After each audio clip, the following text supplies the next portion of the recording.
ఇప్పటికీ కూడా సనాతన ధర్మం గురించి, హిందూ ధర్మం గురించి పోరాడుతూ అండ్ ఏ జనరేషన్ వాళ్ళకైనా సరే సనాతన ధర్మం యొక్క విలువను చాటు చెప్తున్న వ్యక్తి ఒక పర్సన్ ఉన్నారు, రాధా మనోహర్ దాస్ గారు.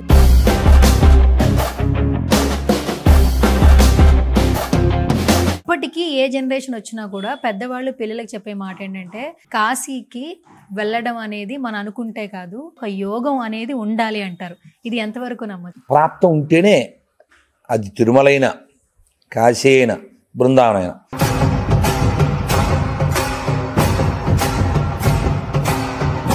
ప్రతిసారి మిమ్మల్ని గమనిస్తుంటే మీ వేషధారణ కొంచెం డిఫరెంట్గా ఉంది. ఈ స్పిరిచువల్ జర్నీలోకి ఎప్పుడు అడుగు పెట్టారు మీరు? ఎన్ని సంవత్సరాల నుంచి మీరు ఈ జర్నీ కొనసాగిస్తున్నారు? అమ్మ నేను 22 ఏళ్ల వయసులో.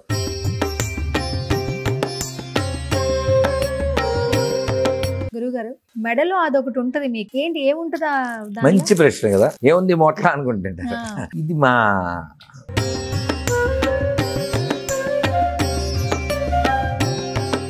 రామాయణం, మహాభారతం చాలా విలువైన సంఘటనలు చూపిస్తున్నా ఎందుకు కలియుగంలో క్రైమ్ ఇంత ఎక్కువ పెరిగిపోతుంది? కలియుగం నానా,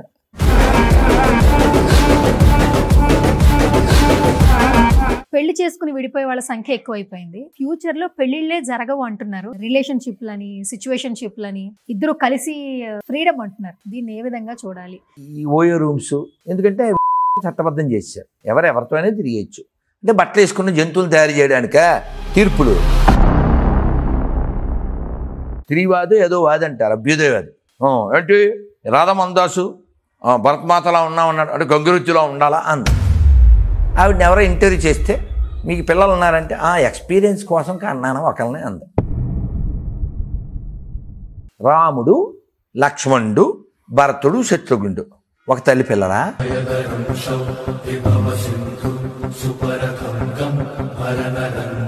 మీ నిత్య జీవితంలో అత్యంత ప్రభావం చూపినటువంటి గురువు ఎవరు? గ్రంథం ఏంటి? నన్ను ఇలా లాక్కొచ్చిన పుస్తకం అయితే మాత్రం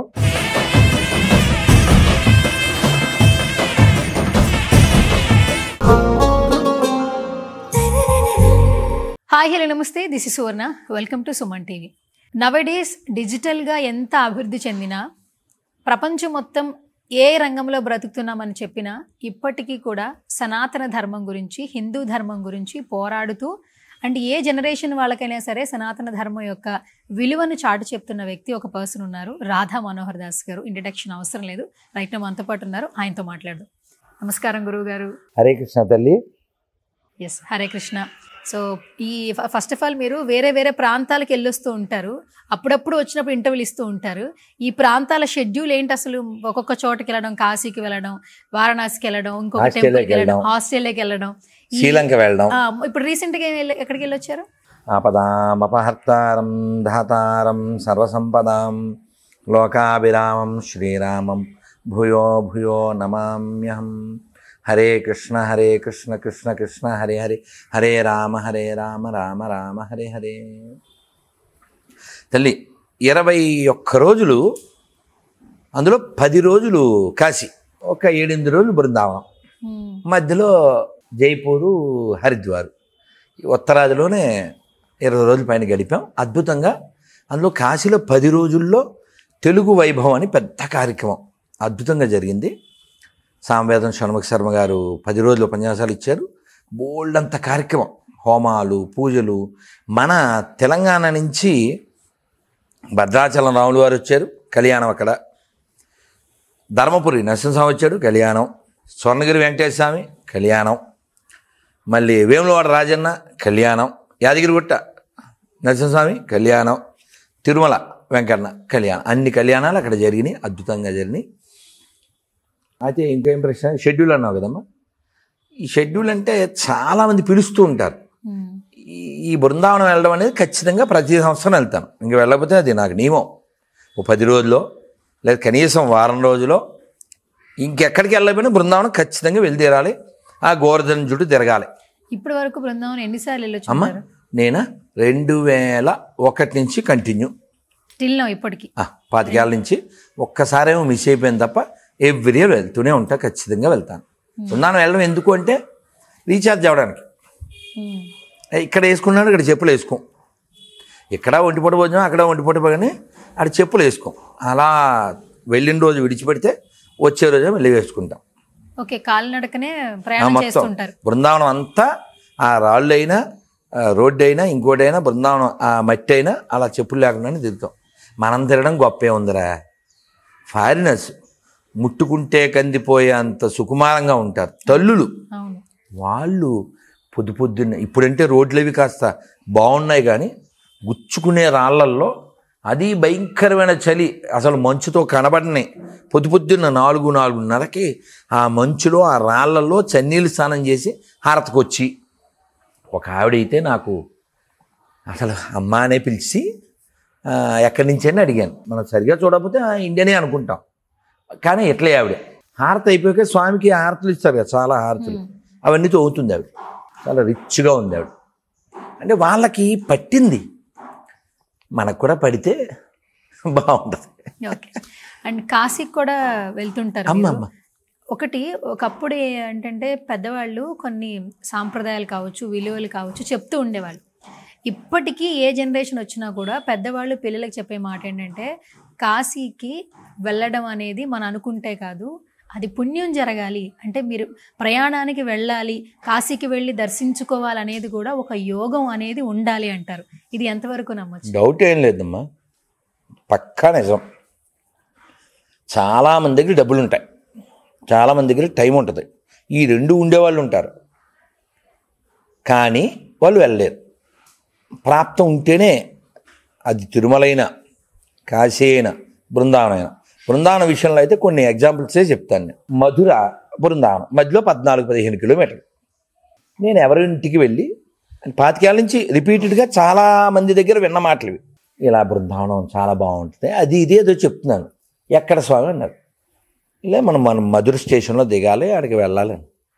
అవునా స్వామి, 4 ఏళ్ళు అక్కడ కాంటాక్ట్లు చేశాను స్వామి అన్నాడు. 4 ఏళ్ళు అక్కడ ఉన్నాడు అతను. పక్కన 14 కిలోమీటర్లు 15 కిలోమీటర్ల దూరంలో ఉన్న బృందావనం వెళ్ళిపోయాడు. సో ఇంకో స్వానుభవం, ఎప్పుడో ఒకసారి మా మావయ్య ఎక్కడా తెలుసా అని ఫోన్ చేశాడు. సంతోషకరమైన గర్వం. ఎక్కడా అన్న, మధురలో ఉన్నామన్నాడు. టైము ఈవినింగ్ అవుతుంది, 7-6 ఆ టైం మధ్యలో. మరి బృందావనం వెళ్ళేవా అన్న, ఇప్పుడు వెళ్తామన్నాడు. ఇప్పుడే 6 దాటింది కదా, ఇంకిప్పుడే వెళ్తావు అంటే ఇప్పుడు మధుర చూసి వెళ్తామన్నాడు. ఇంకెళ్ళినట్టేలే, నువ్వు వెళ్ళేసరికి అన్నీ క్లోజ్ చేసేస్తారు అని మనసులో అనుకుని రాత్రి ఎక్కడ నిద్రపోతారన్న. ఇంకా లేట్ అయ్యి వాళ్ళకి నిద్రపోతే మర్నాడు చూస్తారని. రాత్రి ఢిల్లీ వెళ్ళిపోతాం, సదర్న్ ట్రావెల్స్ అన్నాడు. నేను ఏం చెప్పలే, సరే అన్నాను, అయిపోయి. ఆ తర్వాత ఎప్పుడో ఫోన్ చేస్తే ఏం చూసామన్నా, అలా తీసుకెళ్ళారా బస్సులో, అలాగే ఏవో తులసి తోటలు అవి చూపించారు, అదే బృందావనం అన్నారన్నాడు. సరే మీ ప్రాప్తం అలా ఉంది, అది కాదు.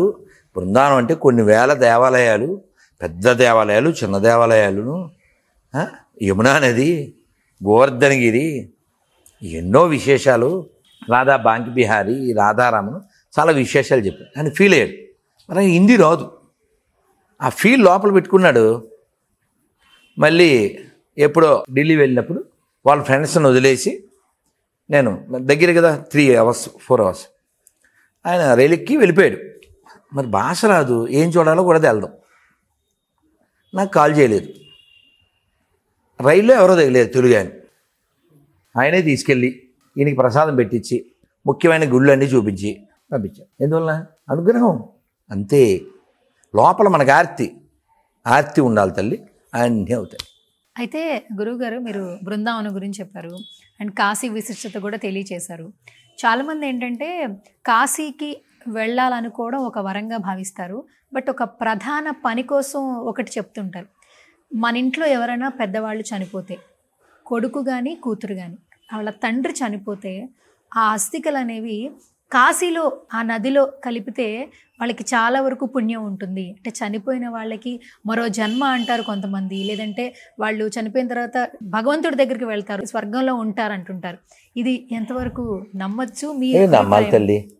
తస్మాత్ శాస్త్రం ప్రమాణం. మనకి ప్రమాణం శాస్త్రమే. ఎంతమంది పెద్దవాళ్ళు చెప్పారు, ఎన్నో మన గ్రంథాలు చెప్పినాయి, మనం ఖచ్చితంగా నమ్మాలి. కాశ్యాన్ మరణాన్ ముక్తి అంటే ఏమిటి? కాశీలో మరణిస్తే ముక్తి. అందుకే మీరు ఎప్పుడు కాశీ వెళ్ళండి, రామ్ సత్యరామ్ రామ్ సత్యరామ్ వస్తూనే ఉంటాయి. ఏంటి? శవాలు. మామూలుగా శవాన్ని చూస్తే స్నానం చేయాలి, ముట్టుకుంటే స్నానం చేయాలి. మరి కాశీలో లేదు. ఎందుకని? కాశీ పేరే మహాశ్మశానం. మొన్న వెళ్ళానా, 10 రోజులు ఉన్నావా? మేము గంగలో బోట్లో బిందుమాధవ్ దగ్గరికి వెళ్ళి రిటర్న్ ఎక్కడ దిగాం? మణికర్ణికా ఘాట్. మణికర్ణికా ఘాట్ దేనికి ఫేమస్? పగలేయడానికి. మేము పడవ దిగి మెట్లెక్కి గుళ్ళోకి వెళ్ళాలి, పక్కనే కదా, దాన్ని ఆనుకుంటుంది కదా. వెళ్తుంటే నాతో ఉన్న స్వామి, రండి ఇక్కడ శ్మశానేశ్వరుడు ఉన్నాడు అన్నాడు. అంటే ఈ శవాలు వెళ్ళిపోతుంటాయి కదా, ఆ వెళ్ళిపోయే వాళ్ళకి విట్నెస్గా ఉండే ఆయన శ్మశానేశ్వరుడు. సరే కిందకి దిగాం. జస్ట్ అలా 4 అడుగుల దూరంలో శవం కాలుతుందన్న, కాలుతుంది. ఆ వీడియోలు పెట్టారు నాళ్ళు, అలా కాలుతుంది. మేము లోపలికి వెళ్ళాం. ఒక కిందకు ఉంటుంది ఆ గుడి. సరే దండం పెట్టుకున్నాం. ఆ శవం యొక్క వేడి మాకు తగులుతుంది. ఆ కాలిపోయిన తలకాయ, జుట్టు కాలిపోద్ది కదా ముందు, జుట్టు కాలిపోయి ఆ తలకాయ ఎలా ఉందంటే నిలబెట్టిన బుడిద గుమ్మడికాయలా ఉంది. పెద్ద తలకాయ పడుకోబెడతారు కదా నా శవం, కాల్చారు. అలా నిత్యం కాలుతూనే ఉంటాయి. అక్కడ ఒక ఆయన రీల్ చేసి పెట్టాడు ఎప్పుడో, బాగుంది, చిన్న బిట్. 2 दिन का मेला అభి అకేలా. అర్థమైంది తల్లి? 2 दिन का मेला అంటే 2 రోజులు పండగ ఎగురుతావు, అభి అకేలా. ఇప్పుడు అక్కడే తగలబడిపోతున్నావు. ఇప్పుడు కాశీ వెళ్ళడం భక్తి కోసము, ముక్తి కోసము. అక్కడ వెళ్ళి విశ్వనాథుడి దగ్గరికి శక్తి కోసం. అది తల్లి. ప్రతిసారి మిమ్మల్ని గమనిస్తుంటే మీ వేషధారణ కొంచెం డిఫరెంట్గా ఉంటుంది. స్పిరిచువల్ వేలో ఉంటారు.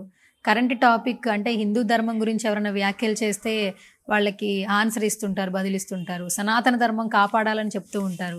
ఎప్పుడూ ట్రావెలింగ్ చేస్తుంటారు. ఒక్కొక్కరి వేషధారణ ఒక్కోలా ఉంటుంది. అంటే మిమ్మల్ని గురూజీగా కూడా చాలామంది భావిస్తుంటారు. ఏమైనా ఉన్న సలహాలు సూచనలు తీసుకుంటూ ఉంటారు. నిత్యం దీపారాధన చేస్తారు, ఒక్క పూట భోజనమే చేస్తారు. మీ దినచర్య అందరి మనుషుల నుంచి ఈ స్పిరిచువల్ జర్నీలోకి ఎప్పుడు అడుగు పెట్టారు మీరు? ఎన్ని సంవత్సరాల నుంచి మీరు ఈ జర్నీ కొనసాగిస్తున్నారు? అమ్మ మంచి ప్రశ్న తల్లి. బాల్యం నుంచి స్పిరిచువల్గా ఉన్నప్పటికీ ఇలా ఫుల్గా కంప్లీట్గా అనేది 22 ఏళ్ల వయసులో. మీకు 22 వయసు? ఈ శరీరం 22 ఏళ్ళు ఉన్నప్పుడు, అంటే 28 ఏళ్ల క్రితం. నేను చాలాసార్లు చెప్పినప్పటికీ మళ్ళీ చెప్తాను సంతోషంగా, నాకు పుస్తకాలు చదవడం అనేది చాలా ఇష్టమైన పని. ఇప్పుడు వాస్తవానికి మీ ఇంటర్వ్యూ లేకపోతే హోమం దగ్గర కూర్చొని అదే పని చేద్దాం. అంటే మీరు టీవీ చూడరు? ఇంకా బాగా అడిగావు, వాళ్ళని అడుగు చెప్తారు. ఎక్కడికి వెళ్ళినప్పుడు రూమ్లు ఇస్తారా? టీవీ ఉంటుందా? నాకు టీవీ పెట్టడం రాదు, నేను నేర్చుకోను కూడా. నాకు టీవీ పెట్టడం రాదు, టీవీ పెట్టడం రాదు, నేను నేర్చుకోను. మరి ఆ టీవీ ఏం చేస్తాను? తవలారేస్తాను. ఇప్పుడు ఆ టైం ఎక్కడది నాన్న? టీవీ చూసే టైం ఎక్కడది? పొద్దున్న మౌనం ఉంటానా? పొద్దున్న లేచాక నేను మాట్లాడను 9, 10, 11 వరకు. ఇవాళ కారు ఎక్కాక వాళ్ళు వచ్చేసారు నన్ను తీసుకెళ్ళడానికి. కారు పిలిచాను అన్నారు, అన్నాను. నేను రెడీ అయ్యి తిలకం పెట్టుకున్నాక అన్నాను. కారు వచ్చింది, ఎక్కాను. ఎక్కి అప్పుడు జపం మొదలుపెట్టి అప్పుడు మౌనం బ్రేక్ చేశాను 11 తర్వాత. ఎందుకు అట్లా? అంటే మౌనం ఎందుకా? అదే ప్రశ్న. మౌనం ఎందుకు అంటే నీకు మంచి క్వశ్చన్. చుట్టూ గోడలు ఎందుకు? ఫెన్సింగ్, ప్రొటెక్షన్, అంతే. అలా ప్రొటెక్షన్ ఏంటి? ఇప్పుడు నేను పొద్దున్నే మాట్లాడితే పొద్దున్న నుంచి మాట్లాడేవాళ్ళు ఉంటారు. నన్ను నేను ఎలా రక్షించుకోవాలి? నేను భౌతిక చదువుకోవాలా, జపం చేసుకోవాలా, హోమం చేసుకోవాలా, పూజ చేసుకోవాలా? ఇవన్నీ చేసుకోవాలంటే నా చుట్టూ ఫెన్సింగ్ ఏంటి? అదే మౌనం. ఇప్పుడు మాట్లాడరా ఆయన, ఇంక వేస్ట్గా తోడరాడు. హోమం అంటే ఎట్లా? అంటే మీకు మీరు సమాజం కోసమా లేదంటే ఏంటి, దేని గురించి? సార్ మంచి ప్రశ్న, ఇది కూడా మంచి ప్రశ్న అమ్మా. మామూలుగా అన్నమయ్య జ్ఞాన యజ్ఞము అని మంచి అద్భుతమైన కీర్తన ఉంటుంది, ఎప్పుడు విను. చాలా అద్భుతమైనటువంటి భావన. మేము నెయ్యి వేసి, కట్టెలు వేసి, పిడకలు వేసి మామూలు హోమం చేస్తాం. ఆ హోమంలో ఈ ద్రవ్యాలు వేసి మేము చదవలసినవి చదివి గోవిందనామాలు చదివేసి అంతటితో హోమం అయిపోతుంది.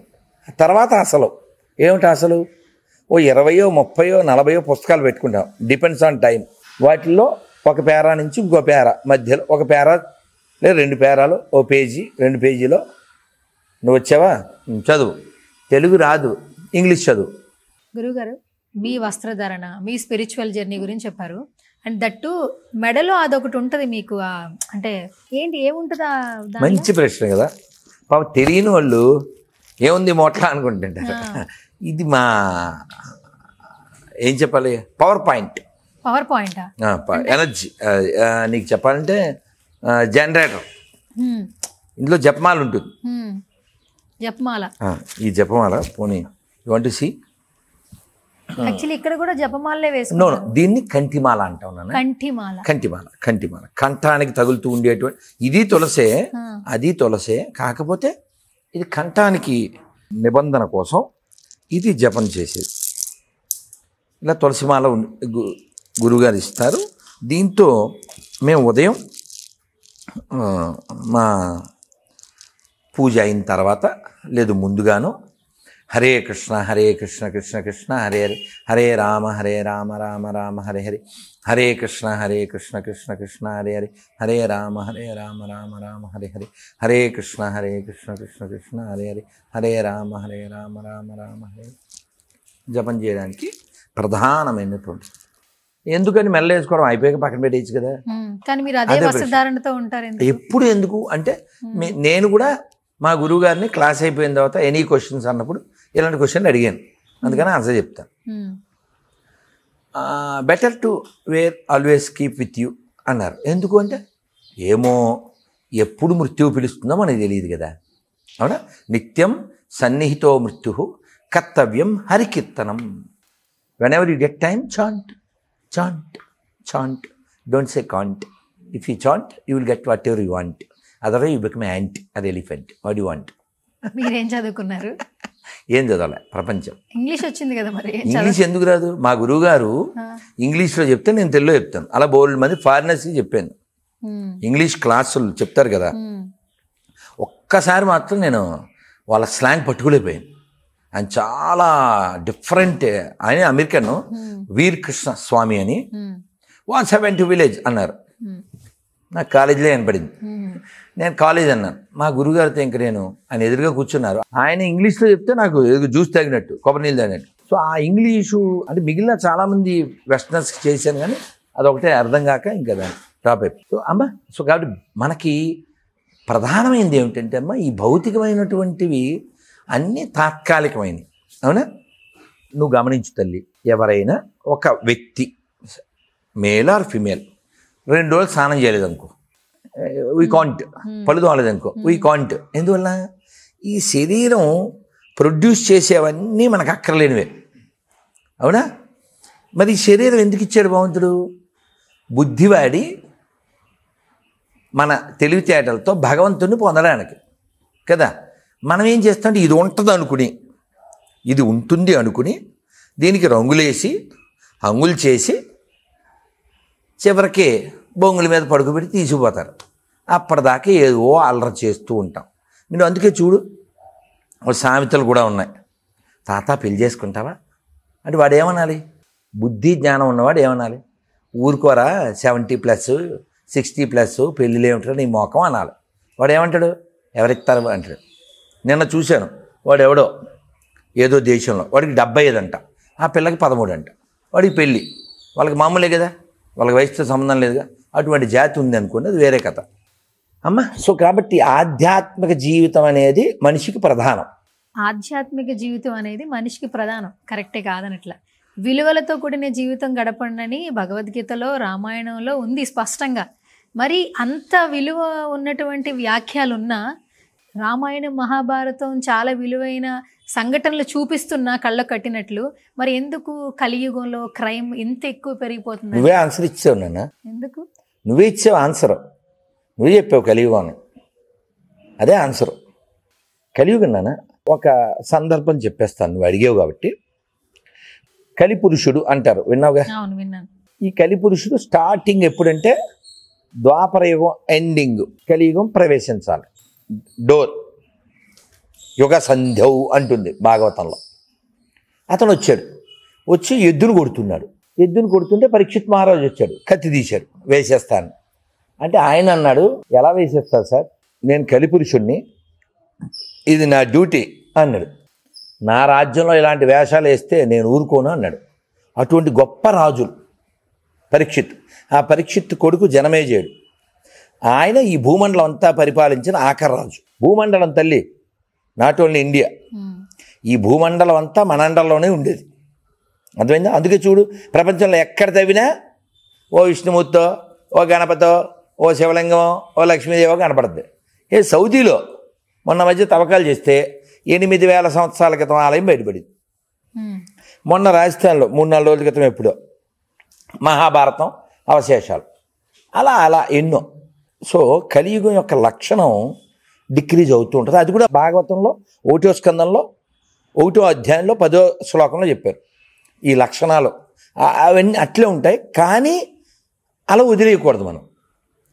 దానికి మా గురుగారిని ప్రభుపాదుల వారిని అడిగితే, అఫ్కోర్స్ వాన వస్తుంది, నువ్వు బయటికి వెళ్ళాలి, అలా వెళ్ళావు, ఎలా వెళ్తావు? శాస్త్రం అనే గొడుగు వేసుకుని జీవించండి. కలియుగం ఇలా డిక్రీజ్ అవుతూనే ఉంటుంది అన్న. మీరు ఇంతకు ముందు చెప్పారు గురుగారు, 22 ఏళ్ల వయసు నుంచి ఈ స్పిరిచువల్ జర్నీ నాకు స్టార్ట్ అయిందని. మీ జీవితంలో వివాహం అయిందా? లేదు తల్లి. ఎందుకు వివాహం చేసుకోలేదు మీరు? ఇది మంచి ప్రశ్న. నేను యాక్చువల్గా 17 years ఉన్నప్పుడు ఇంట్లోంచి వెళ్ళిపోయాను. ఎక్కడికి వెళ్ళిపోయారు? ఆర్ఎస్ఎస్లో జాయిన్ అయిపోయాను. ఆర్ఎస్ఎస్లో. సో అలా జాయిన్ అయిపోయిన తర్వాత మళ్ళీ వచ్చి కొన్నాళ్ళు ఉన్నాను. కానీ ఒక సామెతకి నేను సరిపోతానని ఫీల్ అవుతాను. ఏంటిది? తిరిగే కాలు, తిట్టే నోరు, పెట్టే చెయ్యి. సో అందువల్ల నేను ఉన్నాను కొన్నాళ్ళు మళ్ళీ. కానీ పుస్తకాల పిచ్చ నాకు అప్పుడు ఇప్పుడు ఉంది. పుస్తకాలు చదవడం చెప్పాను. ఇప్పుడు నువ్వు కానీ మీరు కానీ రాకపోతే హోమం చేసుకుని బోల్ బుక్లు చదువుకుంటాం. నాకు ఇష్టమైన పని ఇప్పటికీ ఎప్పటికీ.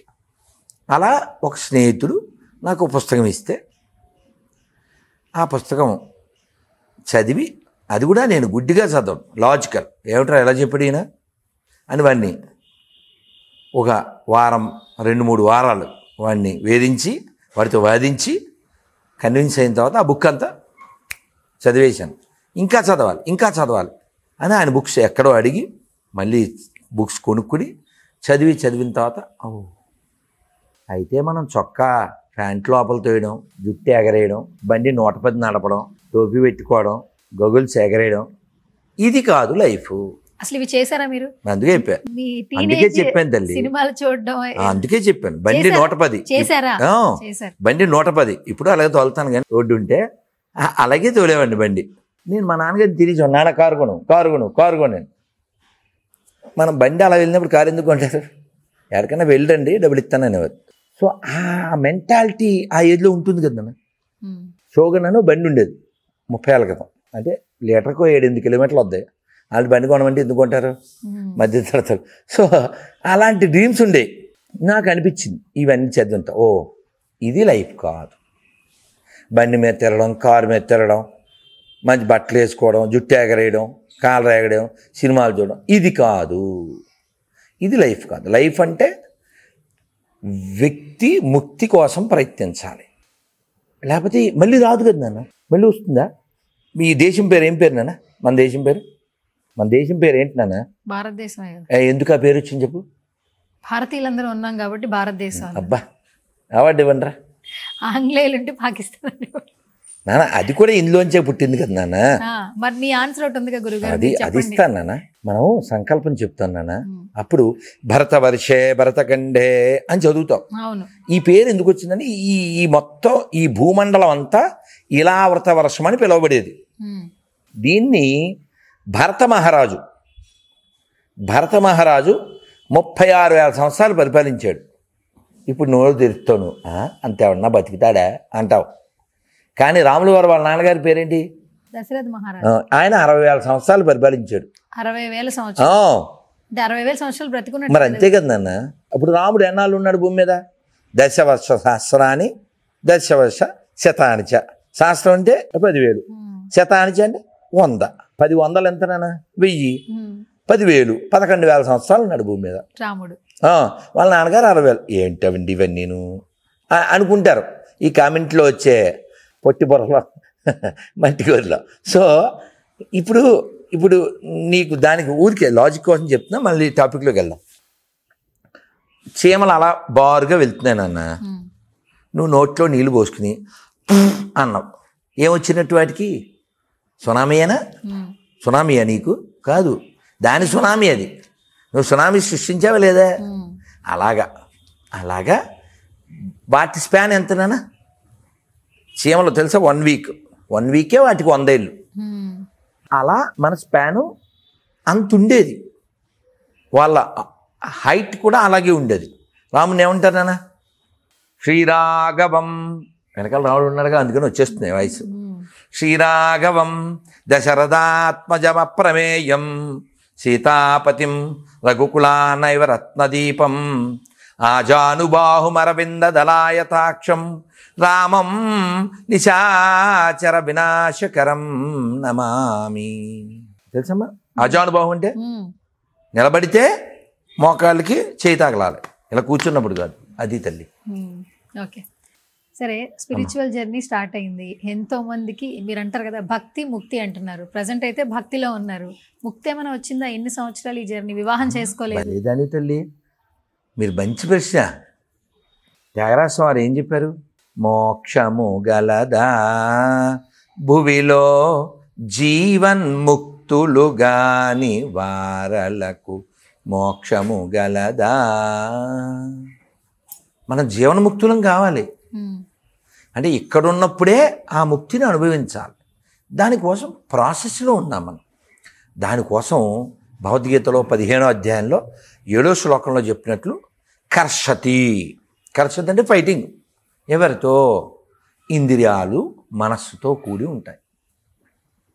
ఈ వీటిని మనం అణచడం కోసమే ఇందాక చెప్పిన మౌనము, హోమము, జపము, పూజ, ఏకాదశి, ఉపవాసం, ఇవన్నీ అందుకోసం. గురుగారు, ఇప్పుడు కూడా ఒకప్పటి సినిమాలు చూస్తే అంటే మన చరిత్రనే కొంతమంది సినిమాలుగా తీశారు. అప్పట్లో మహా ఋషులు, మునులు చాలా యాగాలు, హోమాలు చేసేవాళ్ళు. అంటే వాళ్ళు ఎలాంటి దీక్ష అంటే కఠోర దీక్ష. ప్రాణం పోయే సిచ్యువేషన్ వచ్చినా ఆ లాస్ట్ మినిట్ వరకు కూడా భగవంతుని దీక్షలో భగవంతుని స్మరించుకుంటూ ఉంటే భగవంతుడు ప్రత్యక్షమవుతాడు. ఇది మన సినిమాలో చూస్తాం. నిజంగానే రియాలిటీలో ఇవి జరిగాయా? ముందు అంటే మనం పుట్టక ముందు, మన గత జన్మలకు ముందు జరిగిన వాస్తవాలనే మనం సినిమాలుగా చూస్తున్నాము. నిజంగానే భగవంతుని ఆ ప్రెజెన్స్ అనేది, మోక్షం అనేది ఆ హోమం చేసిన వాళ్ళందరికీ నిజంగానే భగవంతుని తల్లి బలివద్దని నాన్న. ఇప్పుడు చాలా ఉదాహరణలు ఉన్నాయి. అంటే నేను ఎప్పుడో కృత ద్వాపర త్రేతాయుగాల దగ్గర పోవద్దు. ఈ యుగంలో మనం భాగవతం పేరు విన్నాం కదా. ఈ భాగవతం సప్తాహంగా చేస్తారు. 7 రోజులు శాస్త్ర ప్రకారం రోజు చదవాలి. నిత్యం భాగవత సేవయ సరే అవ్వకపోవచ్చు, వారం అన్నా చదవాలి, ఎవరన్నా చెబితే వినాలి. అలాంటివి ఎప్పుడెప్పుడు జరిగినాయి అన్నారు.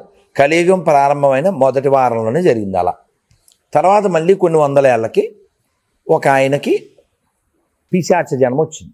ఎందుకు వచ్చింది? వాడి పేరు దుందుకారి. పేరుకు తగ్గట్టే వాడు దుందుడుగ్గాడు. వాడు వాళ్ళ నాన్నని చంపేశాడు, వాళ్ళ అమ్మని చంపేశాడు.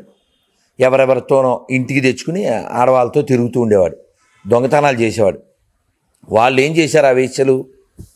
వీడు రాజుగారి దగ్గర అంతఃపురంలోకి వెళ్ళి అవన్నీ దొంగతనం చేశాడు, వీడిని పట్టుకోవడానికి పోలీసులు వస్తారు, అప్పుడు మన్నబట్టుకుంటారని వాడిని చంపడానికి చాలా ట్రై చేస్తే వాడు చావకపోతే కుంపట్లో నిప్పులు ఆడి మీద పోసి, ఆడి నోట్లో పోసి దిండ్లు పెట్టి చంపేశాడు.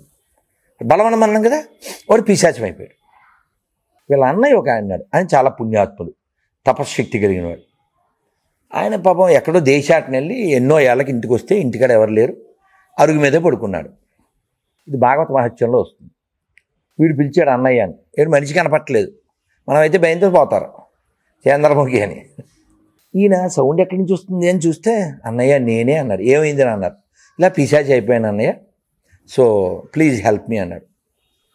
ఈయన అదంతా శుభ్రం చేయించి అక్కడే భాగవత సప్తాహం మొదలుపెట్టాడు. భాగవతం చెప్తూ ఉన్నాడు. వీడు ఒరే నువ్వు ఎక్కడ ఉంటావురా అన్నాడు. అన్నయ్య నేను ఈ వెదురు మనం తిట్టుగా భావిస్తున్నారు ఇప్పుడు. బొంగు అంటే నాట్ తిట్టు, బొంగులో బిర్యానీ అంటుంటారు, అంటే వెదురు బిర్యానీ. ఇందులో కణుపులు అన్నీ ఉంటాయి, ఇందులో ఉంటాను అన్నయ్య అన్నాడు. ఒక్కొక్క రోజు ఒక్కొక్క కణుపు.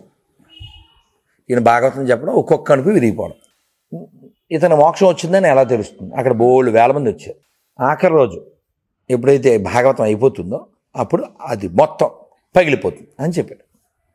అలా రోజు భాగవతం చెప్పాడు. ఆఖరి రోజు అది పగిలిపోయింది, కూలిపోయి అతను మోక్షాన్ని చేరాడు. అంత కలియుగంలో నేర్పేది. సరే, ఇంకా కొంచెం ముందుకు వచ్చేద్దాం. అది స్టార్టింగ్. రామదాస్ గారు ఏనాళ్ళు 400 ఏళ్ళు, అన్నమయ్య 600 ఏళ్ళు, త్యాగరాజ స్వామి గారు గట్టిగా 170, 200 ఏళ్ళు వాళ్ళంతా మోక్షం పొందారు. కాబట్టి దైవం ఉన్నాడు, రియాక్ట్ అవ్వడానికి సిద్ధంగా ఉన్నాడు, మనం తగ్గట్టుగా ఉండాలి అంతే. ఓకే గురూజీ, ముహూర్తం అనేది ఒకటి ఉంటుంది ప్రతి పనికి. కొంతమంది ఏంటంటే పెద్దవాళ్ళు బ్రహ్మ ముహూర్తంలో ఏ పని చేసినా నిష్టగా చేస్తే మీరేమనుకుంటే అది అయిపోతుంది అంటారు. పని విషయంలోనే కాదు, ఒక వ్యక్తి పుట్టినప్పటి నుంచి చనిపోయే వరకు ప్రతి రోజుకి ప్రతి కార్యక్రమానికి ఒక ముహూర్తం పెడతారు. అక్షరాభ్యాసం నుంచి ఈవెన్ చనిపోయిన తర్వాత ఆ శవాన్ని తీయడానికి కూడా ఆ టైం చెప్తారు. ఈ గడియల్లో చనిపోయారు కానీ ఈ టైం పెట్టుకోండి, ఇక్కడ ఈ టైంలో పిండ ప్రదానం చేయండి అని అంటూ ఉంటారు. వ్యక్తిగత జీవితంలో ముహూర్తం అనేది అంత ఇంపార్టెన్స్, అంత కీ రోల్ ప్లే చేస్తుంది యాక్చువల్లీ చెప్పాలంటే. ఈ జనరేషన్లో ఉన్న కల్చర్ వాళ్ళకి అసలు బ్రహ్మముహూర్తం అనేది అంటే కూడా ఏం తెలియదు. నిజంగానే బ్రహ్మముహూర్తానికి ముహూర్తానికి అంత విశిష్టత ఉందా? మీ మాటల్లో ఏం చెప్తారు? ఖచ్చితంగా తల్లి, చాలా చాలా వాల్యుబుల్ క్వశ్చన్ నాన్న. బ్రాహ్మీ ముహూర్తం 4:30, 6 మధ్యలో అద్భుతమైంది. మేము మంగళహారతి అని జరుగుద్ది ఇస్కాన్లో 4:30కి. మేము 4:30కి అంటే ఒక 20 నిమిషాల పైన జర్నీ వెళ్ళడానికి. అంటే ఎప్పుడు లేవాలి? మేము రెడీ అవ్వాలా? అందుకని అలారం 3 పెట్టుకుంటాం. హీనపక్షం 3:30, లేకపోతే రెడీ అవ్వలేము. అంత పొద్దున్న లేచి ఏదో ఒక ఉపన్యాసం వింటూ రెడీ అయ్యి గుడికి వెళ్ళి హారతి చూసి మనం పూజ చేసి జపం చేస్తూ ఉంటే ఇంక నీకు సినిమా భాషలో చెప్పంటే గాలిలో తేలినట్టు పడుతుంది. ఆ ఆనందం మిస్ అయిపోతున్నారు ఎవరు? ఈ స్విగ్గీ బ్యాచ్, ఈ కొండలో బిర్యానీ బ్యాచ్, ఈ జొమాటో బ్యాచ్, అర్ధరాత్రి ఏమంటారు మండి భోజనం బ్యాచ్.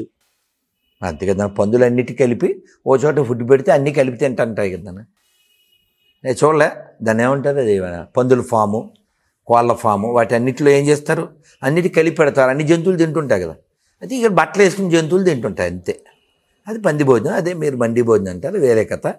సో ఇది చెప్పిన తర్వాత ఒక ఆఫీసులో ఆ మండి భోజనం తినడం మానేశారు. వాళ్ళకి మండి, ఇది తెలుగు మండి, ఆ మండి వేరు, టాపిక్ వేరు. సో కాబట్టి ఇది తమో గుణానికి సంబంధించింది అలా తినడం. కానీ పొద్దున్న లేవడం అనేది ఎలా చూసినా లాభమే. ఏంటి, దేవుడు నమ్మడం అన్నోడు కూడా లాభం. బ్రాహ్మీ ముహూర్తం యొక్క effect not only for believers, ఆస్తికులకే కాదు, దేవుడు లేడు అన్నోడు కూడా లాభమే పొద్దున్నే లేవడం. అలా లేచి వాళ్ళ యొక్క దిన కృత్యాలను మొదలుపెట్టిన వాళ్ళలో మనకు చాలా మంది ఫేమస్ వ్యక్తులు అందరూ ఉంటారు పొద్దున్న లేవడంలో. ఇప్పుడు మోడీ గారు కావచ్చు, అప్పుడు మన సీనియర్ ఎన్టీఆర్ కావచ్చు కదా, పెద్ద ఎన్టీఆర్. 4 గంటలకే మస్ట్, అది మస్ట్ అంటే మస్ట్. నేను విన్నాను, ఆ ఇంటి ముందు ఇసుక ఉండేదంట, ఓ లారీ ఇసుక, లేదా ట్రాక్టర్ ఇసుకో, ఇటు నుంచి అటు కొట్టేవారట ఎన్టీఆర్ గారు. అటు కొడితే నెక్స్ట్ డే అటు నుంచి. సో అలా ఉండడం, అంటే కాలాన్ని సద్వినియోగం చేసుకోవాలంటే పొద్దున్న లేవాలి. అది ఎలా చూసినా లాభమే నాన్న. ఒకవేళ నువ్వు దేవుడు లేడు అన్నవాడికి కూడా అది లాభమే, చదువుకునేవాడికి లాభమే, వ్యాపారస్తుడికి లాభమే. ఎందుకంటే చాలా పనులు అయిపోతాయి, చాలా మంచి పని అవుతుంది. అలాగే ఇంగ్లీష్లో చెప్పు, early to bed, early to wake up, healthy wealthy wise. కాబట్టి తెలివైన వాళ్ళ పని అంతే. బ్రాహ్మీ ముహూర్తంలో లేవడం తెలివైన వాళ్ళ పని అంతేనా. ఇప్పుడు ఏదైనా సరే కల్చర్ అందరికీ బాగుంటే హ్యాపీగా ఉంటుంది ఎవరికైనా అడాప్ట్ చేసుకోవడానికి. నవేడేస్ ఏంటంటే కల్చర్ రావడం వల్ల వేసుకునే దుస్తుల దగ్గర నుంచి చేసే పనుల వరకు అన్ని పనులు మారిపోయాయి. భారతదేశం అనేది సంస్కృతి సాంప్రదాయాలకు నిలయం అని అంటూ ఉంటారు. కోటి దీపోత్సవం ఎప్పుడు జరిగిన కార్తీక మాసంలో ఫారినర్స్ వచ్చి ఇక్కడ దీపాలు వెలిగిస్తుంటారు. మన కల్చర్ని వాళ్ళు అడాప్ట్ చేసుకున్నారు. నవేడేస్ మనం చూస్తే ఈ పెళ్లి చేసుకుని విడిపోయే వాళ్ళ సంఖ్య ఎక్కువైపోయింది. అది కూడా పక్కన పెడితే ఫ్యూచర్లో పెళ్ళిళ్ళే జరగవు అంటున్నారు. ఎందుకంటే ఇప్పుడు రిలేషన్షిప్లని, సిచ్యువేషన్షిప్లని ఇద్దరు కలిసి ఒకే ఇంట్లో ఉండడం, వివాహం జరగకుండానే, అలాంటివి జరుగుతూ ఉన్నాయి, ఇంకా జరగబోతాయని అందరూ చెప్తూ ఉన్నారు. ఇది ఫ్రీడమ్ అంటున్నారు. దీన్ని ఏ విధంగా చూడాలి? ఫ్యూచర్ నిజంగానే వివాహానికి ప్రాముఖ్యత ఉండదా? అసలు ఏం జరగబోతోంది? ఇలా ఎందుకు జరుగుతుంది అంటే, ఈ ప్రపంచం అంతా కుటుంబం అని భావించేటువంటి జాతి ఒకటే ఉంది. అది హిందువుల జాతి, వసుదైవ కుటుంబకం. ఇందులో ఒక ఆయన అడ్డనామాలు పెడతాడు, ఒక ఆయన నిలువు నామాలు పెడతాడు, ఒక ఆయన బొట్టు పెట్టుకుంటాడు, ఒక ఆయన బొట్టే పెట్టుకోడు. దేవుడికి రూపం ఉందంటాడు ఒక ఆయన రూపం లేదంటాడు. కానీ వీళ్ళందరూ ఒకే భూమి మీద ఉంటారు. అది భరత జాతి. వీళ్ళందరూ అలా ఉండడానికి కారణం కుటుంబం. అలాంటి వాటిలో పెద్ద కుటుంబం శివుడిది. వెనకాల శివుడు ఉన్నాడు. శివుడి భార్య పార్వతి, వాళ్ళ పిల్లలు గణపతి, సుబ్రహ్మణ్య స్వామి. వాళ్ళ వాహనాలు అమ్మవారికి సింహం, స్వామివారికి ఎద్దు నంది, గణపతికి మూషికం, సుబ్రహ్మణ్య స్వామికి నిన్నే సుబ్రహ్మణ్య షష్ఠి పీకాక్ నెమలి. శివుడి మెల్లో ఉండేదేంటి? పాము. పాము ఇప్పుడు ఎవరిని కొట్టేద్దామని చూద్ది? ఎలకని. నెమలి ఇప్పుడు ఎవరిని కొట్టేద్దామని చూద్ది? పావుని. సింహం ఎప్పుడు ఎవరిని కొట్టేద్దామని చూద్ది? ఎద్దుని. అసలు ఒకరికి పడనే పడదు, కానీ వాళ్ళంతా కలిసి ఫ్యామిలీలో ఉంటారు. అలా ఉండాలి, శివ పరివారంలా జీవించాలి. నీకు పడకపోయినా ఒక చోట కలిసి ఉండు. ఇది మన యొక్క సనాతన బ్యూటీ ఆఫ్ సనాతన ధర్మం. మరి ఇలా ఎందుకు అనేది ప్రశ్న కదా. ఈ ఓయో రూమ్స్ ఫుల్ అయిపోవడానికి కారణం ఏంటి? ఇలాంటి తీర్పులు ఇచ్చే వాళ్ళ ఇళ్లల్లో వీక్ జడ్జీలు ఉండడం వలన, వాళ్ళ కొంపల్లో ఏవో జరగడం వలన వాళ్ళు ఇలాంటి తీర్పులు ఇచ్చేయడం. ఫ్రీడమ్ ఎలా అవుతుందమ్మా? ఇప్పుడు వాడెవడో కోర్టుకి వెళ్ళాడు, సార్ ఈ పిల్లోడు నా పుట్టలేదు, ఇది ఎవరితో తీరితే పుట్టిందా అన్నాడు. జడ్జి ఏం చేయాలి? So she's a characterless, so నీ ఇష్టం బాబు అని చెప్పాలి. కానీ వాడు ఏం తీర్పు ఇచ్చాడంటే, వాడు నీకు పుట్టి ఉండకపోవచ్చు, కానీ అది నీ భార్యగా వాడిని దాన్ని నువ్వే పోషించు అని సత్రం వాడు. ఇప్పుడు జడ్జి వాళ్ళ ఇంట్లో వీకే ఉండొచ్చు, ఇంకా అందరూ వీకేనా? ఇలా కటువుగా ఎందుకు మాట్లాడుతుందని చెప్పిన ఒక లాయర్ యొక్క ఆవేదన నేను మాట్లాడుతున్నాను. సార్ ఓయో రూమ్స్ అన్ని ఫుల్ అయిపోయినాయి సార్, ఇదివరకు రైడింగ్స్ అన్నీ జరిగేవి, ఇప్పుడు ఏం జరగట్లేదు. ఎందుకంటే వ్యభిచారం చట్టబద్ధం చేశారు, ఎవరెవరితో అనేది తిరిగేయచ్చు. అంటే బట్టలు వేసుకున్న జంతువులు తయారు చేయడానిక తీర్పులు? ఖచ్చితంగా నియమాలు ఉండాలి. ఇప్పుడు దేవుడికి తెర వేయాలి చెప్పాను, వాళ్ళు ఏం చేస్తారు? చెయ్యి శుద్ధి చేసుకుంటారు. నీకు ఇందాక నేను జపమాలు చూపించాలి, ఏం చేశాను? చెయ్యి శుద్ధి చేసుకుని తీశాను. నియమం ఉండాలి. నువ్వు జంతువు కాదు. ఇప్పుడు పోనీ అర్థమయ్యే భాషలో చెప్పాలంటే, ఇక్కడ కూర్చున్న వాళ్ళు ఎవరన్నా వాష్రూమ్కి వెళ్ళాలి, శరీరం ఇబ్బంది పెట్టింది, మనసుతో చెప్తాడు, ఎక్కడుందని వెతుక్కుని అక్కడికి వెళ్తాడు. అదే చంటి పిల్లడు ఏం చేస్తాడు? అది గుడే, బడే, అమ్మ ఒడే, తాత ఒడే, మడే, దడే, ఏం లేదు, దేత్తడి భుజం గుడి. ఎందువల్ల? ఆడి పిల్లడు, ఆడు శిశువు, అది పశువు. బట్ మనం కాదు. అర్థమైందమ్మా? కాబట్టి ఖచ్చితంగా కుటుంబ వ్యవస్థ నాశనం చేయడం కోసం ఫ్రీడమ్ అనే పేరుతో ఇది చేస్తున్నారు. కొంచెం హార్ష్గా చెప్తాం. ఈ పోరంబోకులు ఎవరైతే ఈ ఫ్రీడమ్ పేరు చెప్పి స్త్రీవాదు ఏదో వాది అంటారు, అభ్యుదయవాది. ఏంటి రాధమందాసు భరతమాతలా ఉన్నామన్నాడు, అంటే గంగురుత్తిలో ఉండాలా అంది. ఆవిడని ఎవరో ఇంటర్వ్యూ చేస్తే మీకు పిల్లలు ఉన్నారంటే ఎక్స్పీరియన్స్ కోసం కన్నాను ఒకళ్ళని అంది. చూసా మొహాలు పెట్టా, అలాగే పెడతారు. మరి ఎక్స్పీరియన్స్ కోసం కూడా కంటారా? సో అలాంటి లో ప్రొఫైల్ ఇదంతా కమ్యూనిస్టులు, అంటే కమ్యూనిస్టుల యొక్క భావజాలం. ఇప్పుడు ఒకసారి ఈ నికృష్టులు, ఈ ఫ్రీడమ్ గురించి మాట్లాడే నికృష్టులు ఒకసారి ఆఫ్ఘనిస్తాన్ వెళ్ళమని వీళ్ళు వచ్చేస్తే మనం మాట్లాడుకుందాం.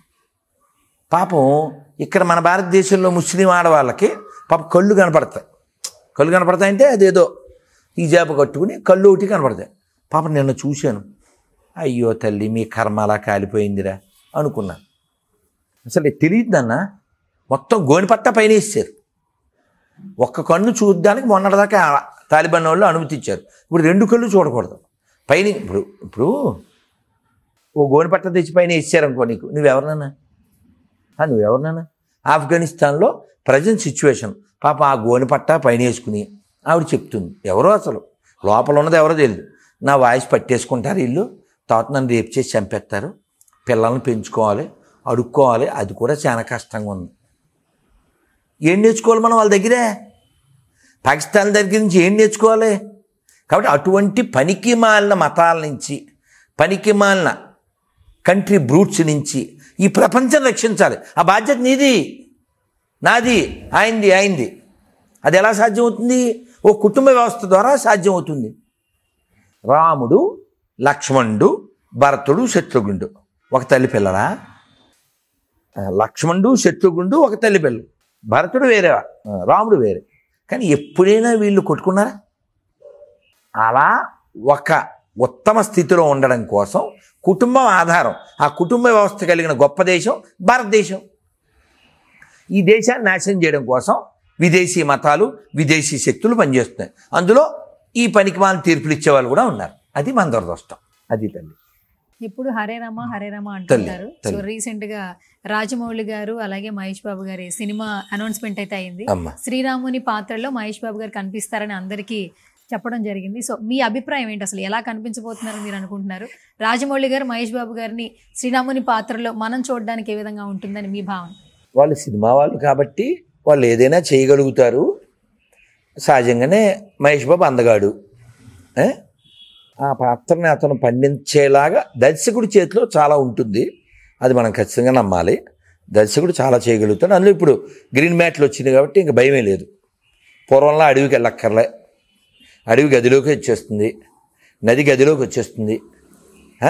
గదిలోకి నది రావడం అనేది మన పూర్వం నుంచే ఉంది వరద వచ్చినప్పుడు. కానీ ఇప్పుడు గదిలోకే నది వస్తుంది. నువ్వెలా చెప్తావు అంటావేమో. ఏం సినిమా అమ్మది? అవతార్ 2కి వెళ్ళాం, నిద్ర వచ్చింది, వచ్చాం. అవతారం కదా, ఏదో అవతారం అని అంతా గ్రీన్ మ్యాటే. సరే, వాళ్ళ కష్టం వాళ్ళకు ఉంటుంది, వాళ్ళ ఇష్టం వాళ్ళకు ఉంటుంది. సో ఇప్పుడు రాజమౌళి వివాదం, ఆయన ఏదో అన్నాడు, అవన్నీ పక్కన పెడితే అతను ఏదో మొత్తానికి 2-3 యుగాలకి మధ్యలో 800 ఏళ్ళు ఏదేదో విన్నాం. ఏదో అటు ఇటు తిప్పి ఆయన స్పిరిచువల్ అండ్ సోషల్ రెండింటి మధ్యలో ఈ మూవీ ఉండబోవచ్చు అని టాక్. కాబట్టి Rajamouli already capable, proven. So కాబట్టి అతను ప్రయత్నం మన భారతీయ సాంప్రదాయాలకి, సంస్కృతికి ఎన్హాన్స్ అయ్యేదంటే మంచిదే. అతను ఎలాగా నెగిటివ్ మెంటాలిటీ లేదు. ఏదో మొన్న ఏదో ఫ్రస్ట్రేట్ అయ్యి ఏదో అలా ఇదన్నా ఏమైంది అని వాళ్ళ నాన్న కౌంటర్ ఇచ్చినట్టుగా ఏదో అన్నాడు. అన్నంత మాత్రాన హనుమంతుడు ఏమీ అయిపోడు అనుకోడు కదా. సో కాబట్టి మనం ఈ వారణాసి సినిమా హిట్ అవ్వాలనే కోరుకుందాం. ఎందుకోసం అంటే ఎన్నో వందల మందికి మహేష్ బాబు హార్ట్ ఆపరేషన్ చేస్తున్నారు. కాబట్టి మనం ఏదైనా ఉన్నా ధర్మరాజు గారిలో ఆలోచించి, రాజమౌళి ఏదో అన్నదాన్ని పెద్ద వివాదం చేయకుండా రాజమౌళిని కూర్చోబెట్టి ఎందుకన్నారో మనమే అడిగితే పోతుంది. అందుకని అతన్ని దూరం చేసుకోవడం లేదా అతన్ని నిందించడం అనేది నో నీడ్, అంతే తల్లి. గురుగారు, అయోధ్యలో రామాలయంపై ఎగురవేసిన జెండా యొక్క ప్రత్యేకత ఏంటి? చాలా ప్రత్యేకత ఉందని అందరూ అంటుంటారు. సో మీ మాటల్లో వినాలనుంది తల్లి. అది వాస్తవానికి ఏమిటంటే పూర్వం ఈ రాజ్యాలు ఏ రాజ్యాలనే వాళ్ళ జెండాలు ఉండే. నీకు దీనికి ఉదాహరణ చెప్పనా? హనుమంతుడు మహాభారతంలో ఉంటాడా? రామాయణంలో కదా ఉంటాడు. మరి ఆయన మాట ఇచ్చాడు, జెండాపై కపిరాజు. కపిరాజు అంటే హనుమంతుడు, జెండాపై కపిరాజు. సినిమా కూడా తీశారుగా నాని. సో ఈ జెండాపై కపిరాజు ఆయన మాట ఇచ్చి, నేను ఎప్పుడు మిమ్మల్ని యుద్ధంలో పర్యవేక్షిస్తూ ఉంటానని చెప్పాడు. పాండవులకి ఒక జెండా ఉంది, కౌరవులకు ఒక జెండా ఉంది. అలా ఒక్కో రాజ్యానికి ఒక్కో జెండా. అలా రాముడి కాలంలో అయోధ్యలో ఒక జెండా, ఆ జెండా మీద ఒక ఆయుర్వేదపు మొక్క చిహ్నం, ఇలా ఒక్కొక్క దానికి ఒకటి. ఇప్పుడు కూడా మనకి జెండా ఉంది కదా. అలా ఈ జెండా వారి యొక్క పౌరుషత్వానికి, వారి రాజ్య విధి అని తెలియడానికి గుర్తు. హనుమంతుడు సంజీవుని తేవడానికి వెళ్ళేటప్పుడు అయోధ్య మీదుగానే వెళ్ళాడంట. ఓకే. అయితే మీ నిత్య జీవితంలో అత్యంత ప్రభావం చూపినటువంటి గురువు ఎవరు, గ్రంథం ఏంటి? అమ్మో ఇన్ని మళ్ళీ అడిగావు ఇన్ని సంవత్సరాల్లో తల్లి. నన్ను ఆ జీన్ ప్యాంట్లో నుంచి టీషర్ట్లో నుంచి లేకపోతే ఆ కళ్ళజోల్లోంచి ఆ బైక్ కారు మూడ్లోంచి ఇలా లాక్కొచ్చిన పుస్తకం అయితే మాత్రం the science of self realisation, ఆత్మ సాక్షాత్కార శాస్త్రం ఆ పుస్తకం. ఇంకా నాకు ఇష్టమైన పుస్తకాలు చాలా ఉన్నాయి. భగవద్గీత కూడా నేను అట్ ఏజ్ ఆఫ్ 22-32 డేస్లో చదివేశాను. సో చాలా బుక్స్ చదివాను. నాకు బాగా ఇష్టమైనటువంటి నన్ను ప్రభావితం చేసినటువంటి పుస్తకం ఆత్మ సాక్షాత్కారంతో పాటుగా గృహస్థాశ్రమంలో ఎలా ఉండాలి అదో పుస్తకం. అద్భుతం. నన్ను అడిగితే ఆ పుస్తకం గోరఖ్పూర్ ప్రెస్ వాళ్ళది, చిన్నది, 15 రూపీస్. దాని మీద ఎలా ఉండాలని పెడితే చాలు అనుకుంటాను నేను. గృహస్థాశ్రమం కదా, అన్నిటికీ దాంట్లో ఆన్సర్ ఉంది. అలాగే ఇంకోటి మన ధర్మపురి లక్ష్మీనరసింహ స్వామిది నరసింహ శతకం, ఇంకా రామాయణం, భగవద్గీత, భాగవతం, చైతన్య చరితామృతం, మహాభారతం అన్నీ అద్భుతమైనవే. ఎన్నో ఎన్నో మన హృదయానికి స్వాంతాన్నిచ్చేవి, ఆనందాన్నిచ్చేవి, ధైర్యాన్నిచ్చేవి. కాబట్టి మన వైదిక వాంగ్మయం అంటే లైబ్రరీ అనుకో, చాలా పెద్దది. సో మనం అన్నీ చదవకపోయినా కొన్నన్నా చదవండి అన్నారు. అన్నీ అంటే కొండలు. అందుకని ఆ కొన్నిటిలో ఖచ్చితంగా భాగవతం ఉండాలి. ఆ భాగవతాన్ని, భారతాన్ని, రామాయణాన్ని నిత్యం చదవడం కుదరకపోయినా వింటూ ఉంటాను నేను. ఓకే. తల్లి ఇప్పుడు నవంబర్ వచ్చిందంటేనే మనకి అయ్యప్ప దీక్షలు చూస్తుంటాం. రీసెంట్గా ఒక వీడియో బాగా వైరల్ అయింది. అయ్యప్ప మాల వేసుకుని ఆ దీక్ష స్టార్ట్ చేసిన తర్వాత ఆయన డ్రింక్ చేయను, ఒక వ్యక్తి మాల వేసుకున్న తర్వాత ఆ దీక్షలోనే డ్రింక్ చేయడం చేశారు. ఆ వీడియో వైరల్ అయింది. యాక్చువల్లీ బయట చాలా నా దాకా రాలేదు. మాల వేసుకుని వాడు డ్రింక్ చేశాడంటే వాడికి అసలు ఒంటి మీద నల్ల బట్టలు కాదు, అసలు ఏ బట్టలు కూడా లేకుండా కొట్టాలి.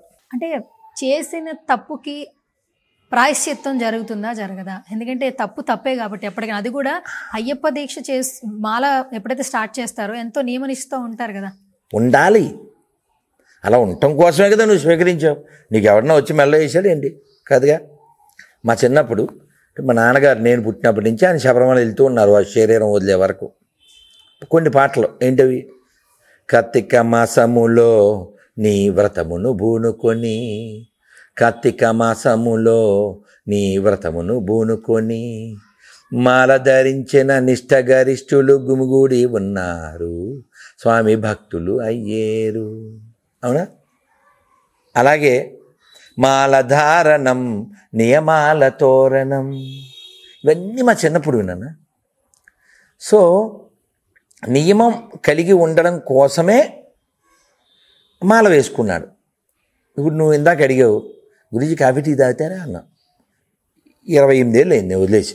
ఎప్పుడన్నా మా అమ్మ తాగరని అప్పుడు ఎప్పుడు చిన్నప్పుడు తాగా. ఇప్పుడు వాసన కూడా మేము స్వీకరించాం. No coffee, no tea, no ఉల్లి, నో వెల్లుల్లి. ఇప్పుడు సాయంత్రం 4 అవుతుంది. నిన్న మధ్యాహ్నం భోజనం చేశాను నేను. 24 అవర్స్ దాటిపోయింది. అలా ఉన్నాను కదా నీళ్ళు తాగి. సో నియమం కలిగి ఉండాలి. నియమం కలిగి ఉంటే నువ్వు మనిషివి. నియమం లేకుండా ఉంటే జంతువువి. కనీసం ఆ 40-50 రోజులన్నా ఉత్తమంగా జీవించడానికి మాల వేసుకుని అలా పిచ్చి పనులు చేయొచ్చా? ప్రాయశ్చిత్తం ఎప్పుడు వస్తుందంటే వాడు ఫీల్ అయ్యి రిపెంట్ అంటాం. అది అవ్వాలి. భారత్ మాతకి జై. మా బంగారు తల్లికి బై.